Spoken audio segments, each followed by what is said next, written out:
Welcome to LandAcademy. This is the Cash Flow from Land show, where we show you how to buy unwanted vacant land and sell it for more on the internet. I'm Steve Butala. I'm Jill DeWit. We are your hosts.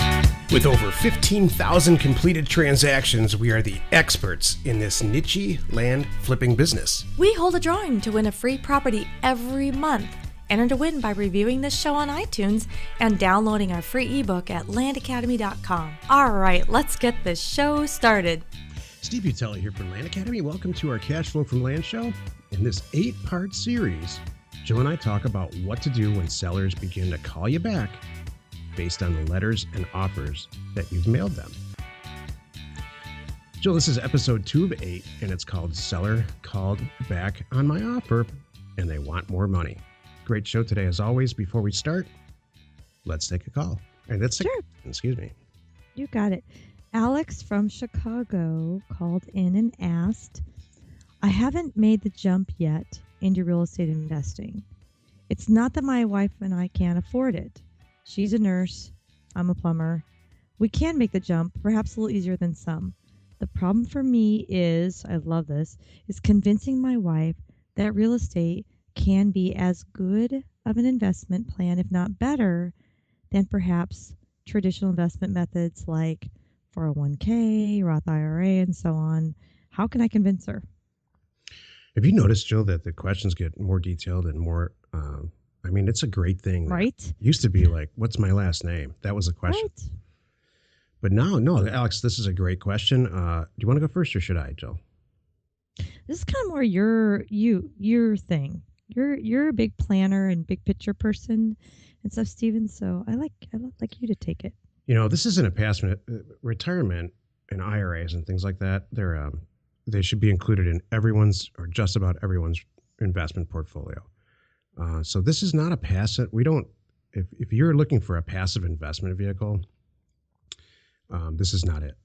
This is a part to full time business opportunity to earn some huge passive income.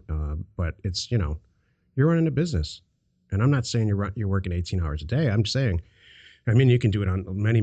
Most of our members just do it on the weekend until they make enough money to quit their jobs. But you should to answer your question, Alex, you should do both.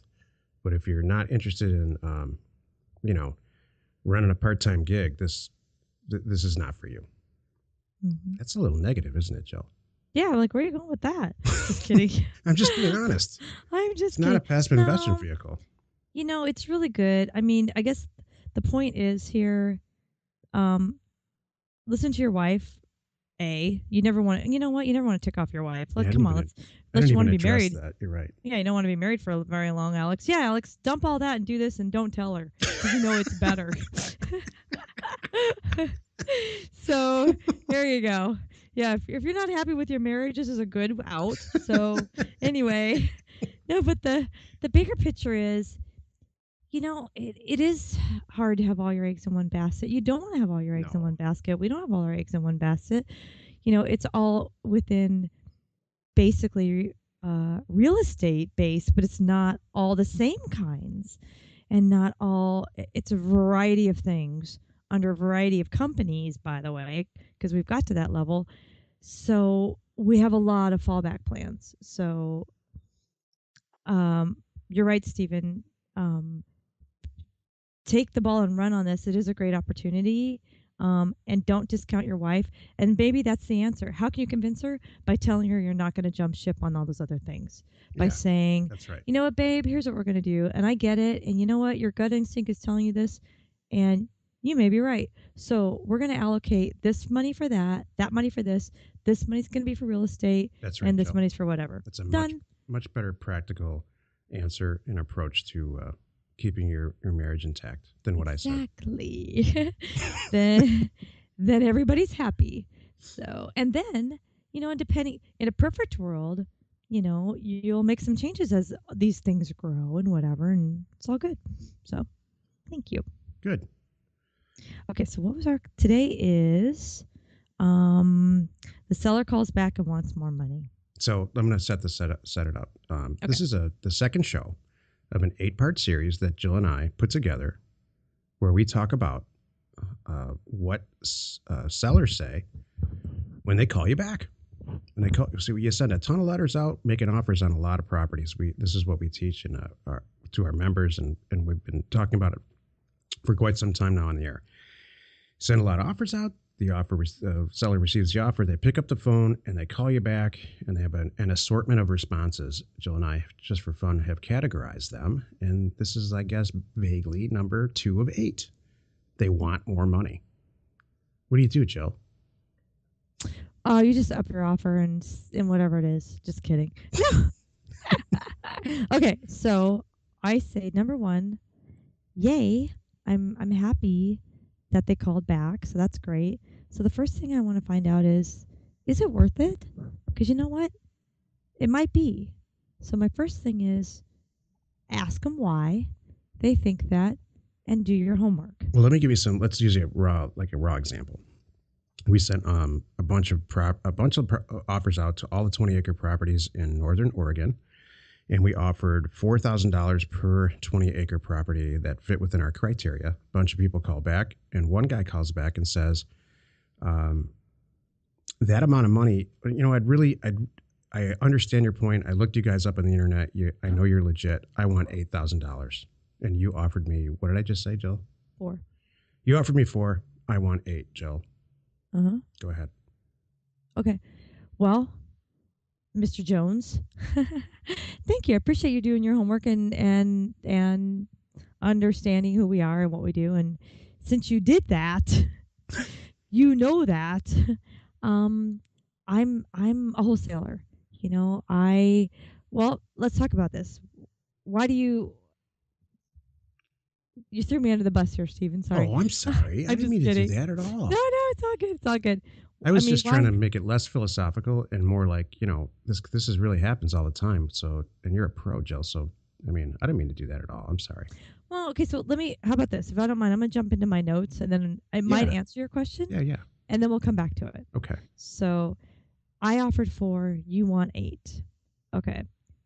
What I'm going to do is I'm going to find out, is it worth it? I'm going to do my homework.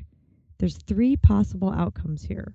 One is I do up my offer. Maybe I was way wrong. Everything else in the area is going for, so 40. You check to see if it really is worth 8. Right. I see. 8 by my numbers. Right. You know what I mean? There could be a reason that it is. Because when I'm sending out, when you are sending out these offers, all over this, we're not looking up the streets. We're not looking up the details on this one. It's in the county. It met this criteria. I don't have all that information yet until they call me back. Now I'm really looking hard at it. So it might be worth more. It might be worth 6. I might give them 5. I don't know. I might come up to 8. I don't know. I got to do my homework. So that's scenario number 1. I up my offer and everybody's happy. Scenario number 2 is I still don't agree. We talk about it. I explain why I valued it at that. I stand firm with my offer, and I leave the door open. So in any of these scenarios, you really have to kind of do your due diligence, check it out on Google Earth, and run through your engineering checklist is what I call it. Mm-hmm. Yeah, and that all starts with getting the APN, and then reviewing it on Google Earth and saying, and then you're going to say to yourself, Joe, one of these 3 outcomes, right? Mm-hmm. Yeah, so I agree. We up it. We meet somewhere in the middle or whatever. I don't agree. And I've had this all the time. I'm like, you know what? And we've gone back and forth with people. And I've said, gosh, I appreciate it. This is my highest and best offer. And I've said that. And, hey, take your time, sleep on it. The door's open. A week from now, you change your mind, call me back, and we'll talk about it, and that happens. And that's okay. Because there's no way. Usually it's like I'm at 2 and they're at 10 or 15. I'm not going to do 2 to 15, kind of thing. You mean 2,000 to 15,000. Right, 2,000 to 15,000. And it's often they don't know. Yeah, they they're think just it's fishing. worth that. Right. They're like, well, it said. has to be because my brother sold a property in Orange County, California for this money. Well, it's because it's Orange County, California. You're talking about West Texas. You have to kind of help them, if you will. They don't know. So that's that. And then the third scenario is, okay, so back to second scenario is they might come back. They often do come back. So make sure you leave on good terms and leave the door open. And you can even say, this is all I've got in my acquisition funds right now. I've got $2,000 left to spend this month. I'm happy to give it to you, but that's all I've got, kind of thing. And that's it. Hmm. So, and then the third scenario is it's still, he's at 8. I came up to 6. He still won't come down from 8. I can maybe find some comps that show maybe as a wholesale deal I could sell it for 10 or 12. All right. So here's what we might do, Mr. Jones. You're pretty set on $8,000.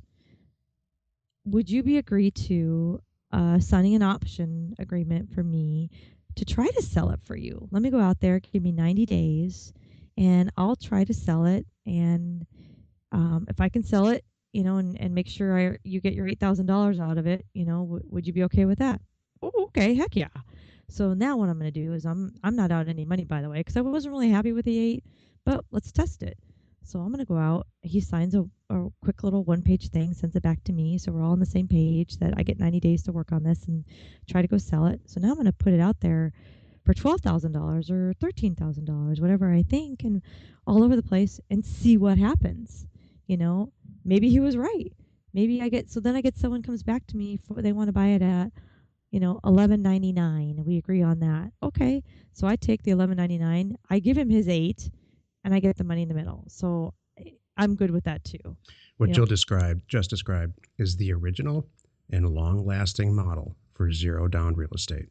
Mm-hmm. It's been that phrase has gotten so overused and so bogus all over the internet and on late night TV. But what she described, we still do it all the time. It's completely legit, and everybody wins. It just doesn't happen overnight, and you're probably not going to end up owning a yacht doing this. Sure. And that's the truth of zero down real estate. It's very possible. We do it all the time. It's not that hard. For very detailed information on it, you can go to LandAcademy and search that topic through the blogs, or better yet, go to Success Plan and ask. Get yourself a username. It's free, and ask our existing members if this optioning thing, what it's all about, how it works. It's pretty neat. And Jill does a lot of option deals. You're taking an acquisition that otherwise you would have said, no way, Mr. Oregon, we're too far apart. Thanks very much. Call me when you get real. You never want to do that. You don't want an acquisition to go to waste. You want to make it work, even if it takes 6 or 8 months. So, Jill, that's well said. That's exactly how I would do that too. You know what else too? Let's say 90 days pass and nothing's happened. Now I'm going to go back to Mr. Jones and say, all right, I'm still happy to offer you 6. I came up to 6 or 5 or 1,000, whatever I came up to. Hey, I'm still happy to do it at this number. Does this work for you? He might go, yeah, okay. I waited 90 days now. Still nothing's happening. All right, I'll take it. That might happen. The other thing too, Jill, specifically with you, is that gives you 90 days to on and off talk to the seller and befriend him even more. Mm-hmm. That's kind of like in your secret toolbox. Mm-hmm. You just really befriend these people, and eventually they're just like, yeah, oh my gosh, yes, I really do want to sell it to Jill because I like her. Even if they're talking to other people, which they never are, they're not going to like her. You have to get these people to like you. Do you want to know another Jill secret? Yes. That's why we have the podcast. Absolutely. Okay. I learned stuff from this podcast, by the way. Thank you. Here's a secret. See if you can uncover why they want that money. There's often an underlying story. For example, I had a woman who had a very ill pet that had a vet bill hanging over her head for $1,000. When I finally uncovered what this money was for and why she was motivated to sell the property, I'm like, oh, you can uncover what's going on a little bit. That might help you with the negotiation and figuring it out, So there might be something behind why he's asking X. That is priceless advice. Thank you. That's the takeaway. Find out why they want to sell it. Find out what the trigger is, what the uses of the cash are. Mm-hmm.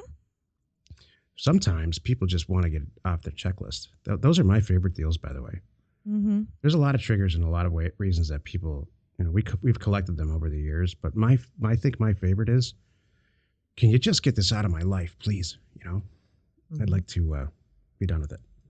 Yep.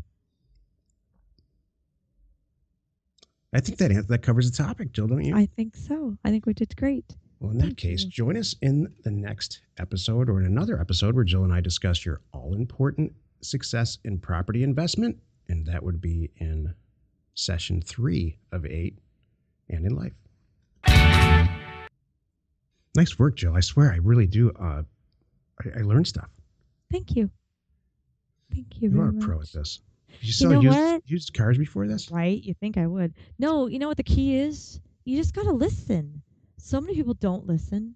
They just talk and railroad over people, think they know, they assume they have all the answers, and they know how it's going to play out. That's not always the case. You got to take a step back and listen to your caller and your seller and your buyer, and you might work with them and a little bit, but that gets the deal done sometimes. Right. And then, gosh, and you never know what's going to come back to you too. We laugh about this because we've had transactions where, we dealt with one family member, and next thing you know, remember, years later, the other family member's calling us back because they remember Dad talking about this great transaction. Yep. He didn't know us, he didn't at all or anything. So that stuff happens too. Yeah. So I guess really the big picture is, if you can't get together on the price with the person, never burn the bridge or cut them off or anything like that. It's just in most cases, I would actually love to hear a live ballpark percentage from you. In most cases, you're going to end up doing some version of the deal. It just might not be that month. It might not be for that price. But, what percentage do you really end up doing something with that person? That's a really good question. I would say north of 75%. Oh my God, 75? Really? I'm not joking. I would have going to say like 50. Yeah. I mean, that's why you do that, run that department, and I don't. I do other stuff. 75%? It's pretty good because we don't sell out. They're motivated to sell when they call back, Stephen, they're calling for a reason. They're not calling because, it's laying on my whatever. They're motivated. You just got to figure out what their motivation is and what the right price is and figure out something. That's great. Mm-hmm. I mean, that 75% number is not, when I say, if you send 100, we throw all these historical statistics around, send 100 letters out. If you do it correctly, you're probably going to purchase a property or 2 or even 5. In our case, because we're so experienced, it's closer to 5. Mm-hmm. For new people, it's usually 1 or 2. And, that doesn't take into account any of that 75%. I'm talking about just deals from the next 2 weeks after the mailer goes out, not 5 years later, the residual. Yeah, when they call back, I think our closing percentage is pretty good. Yeah, so, I do too. Thank you.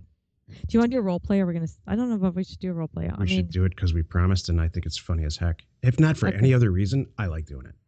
Okay, so this time, I was the buyer. That's right. So now I'm me, and you're the seller. Okay. So you do the. I'm along the lines of this show. That's what I'm going to do. I'm gonna want more money. Okay, good. All right. You do the ring. Ring. Yeah. Hello, Jill at Land Companies. Who is this? Hi, my name is Jill. How are you? Jill, why did you call me? Who is this? My name is Jill. Do you have my phone number there in front of you? Oh, I'm sorry. I called you. Somebody was talking to me. I'm going to turn the TV down 1 second. Okay, Jill. What were you watching? I was watching Matlock. Isn't that a great show? Yeah. Yeah. They just don't make shows like that anymore. CSI sucks. Matlock is great. Watch your language, young man. I'm sorry. Just kidding. Just kidding. Hey, Jill, listen.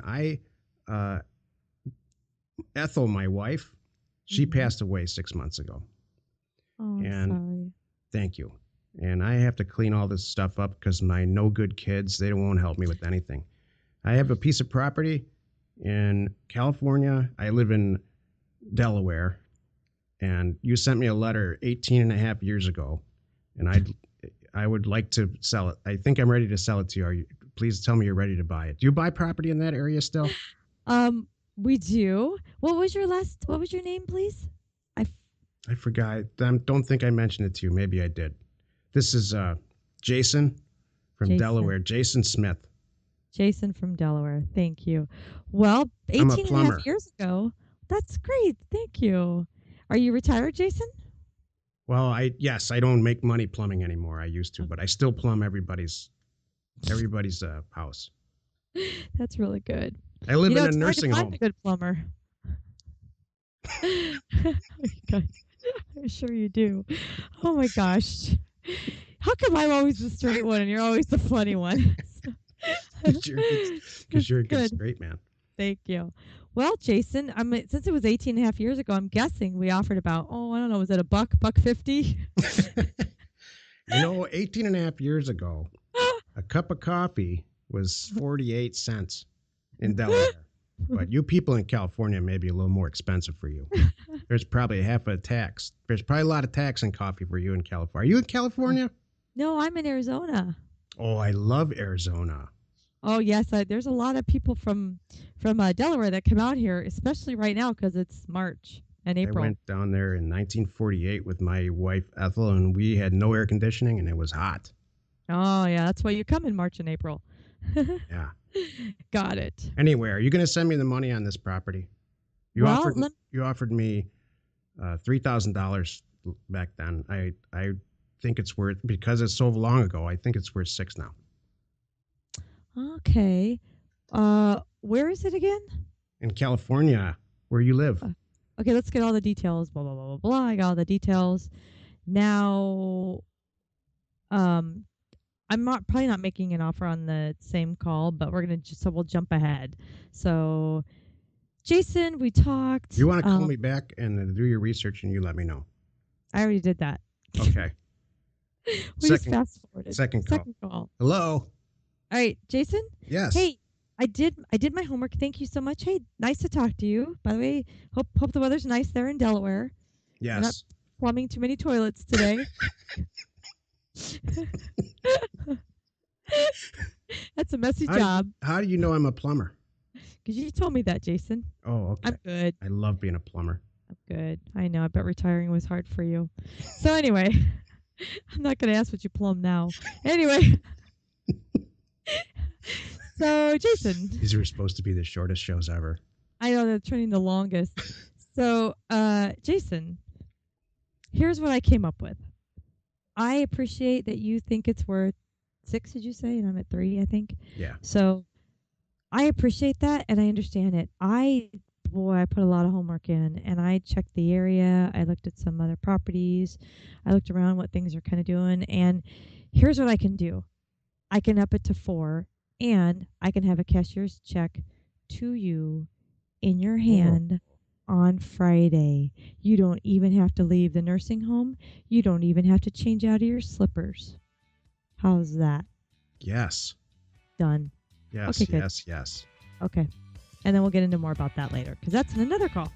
It's all about how I do it. Great work, Jill. Thank you. Let's go buy some property.